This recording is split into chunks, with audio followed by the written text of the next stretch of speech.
Hey guys, how's it going? I just woke up today and saw this clip on my phone, and it's just really not today. I've been seeing clips like this almost on a daily basis to the point where it's just kind of pressing a nerve with me. Now, I will claim that I'm a self appointed manual butthurt. Legit, I probably wouldn't even own an automatic car just because it's so boring for me. I have ADHD. I tend to forget a lot of details if I'm explaining something to somebody, and I'm just plain fidgety. But and there's other stuff that I'm not gonna say that comes with that. But for the video's sake, I'm gonna be talking about the first thing car guys should stop doing, and that is everything has to be manual. If it's not manual, it's trash. Now, I probably have a few years or close to a decade on this guy, and I feel like he pretty much owned a Camry or a Chevy Cruze. And every time he came to a stoplight, he would put his shifter in neutral, and when the light is about to turn green, he'll let off the gas so the car rolls back, mimicking the action of manual cars they do before they take off if they're on a little incline or something like that. And before they're just about to take off, they'll put it into drive, and then they'll take off, and then they'll literally get off the gas pedal to simulate a gear change. It's just pretty crazy.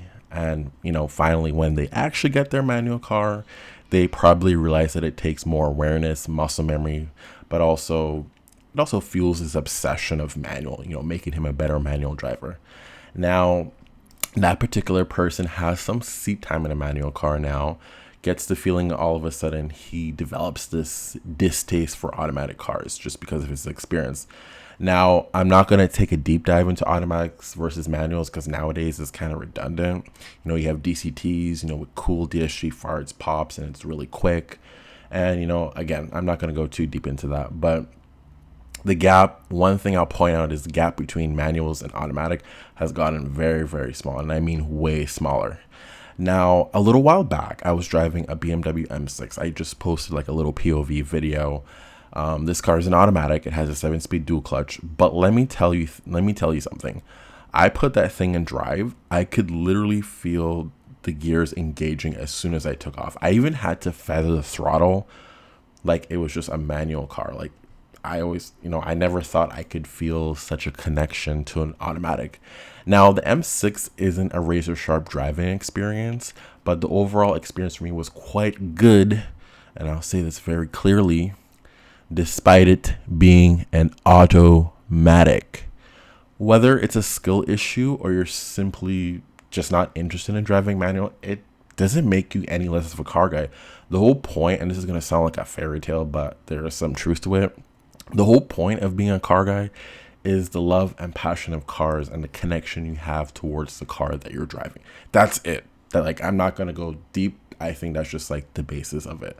Now, moving on to number 2, ego. Now, I've been to many car meets, auto shows, and just even local meets. I rarely encounter this, so I guess I'm lucky. But I've actually noticed this with a close friend of mine. I'm not going to mention any names. I love you if you watch this video, but I've known him for a couple handful years now. Our interest of cars is what brought us together, but over the years, I've began to see a major difference between us. This has nothing to do with the type of cars we like, but lately I've been noticing a lot of new people that he encounters with the same interest. He feels like he'll be the happiest guy in the world if he's the fastest one out of the bunch. Now, he met someone who owned a C706 Corvette. And again, I thought he was joking, but I realized he wasn't. Now, at first, I thought this was simply a joke because, people joke around, haha, funny, whatever. But this, I would slowly realize this will become a pattern with him. And he would argue with people to see which car is the fastest. He would take it so seriously.